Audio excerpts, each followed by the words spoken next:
This is a railway station apple tree. It's known as a decorative apple tree.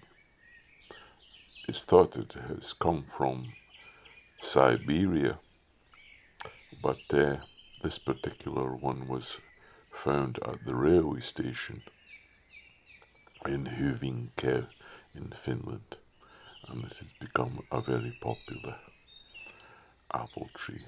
The apples are rather small,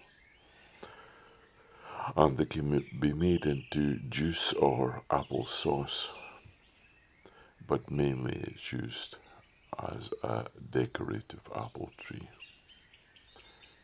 It's small and beautiful for the garden.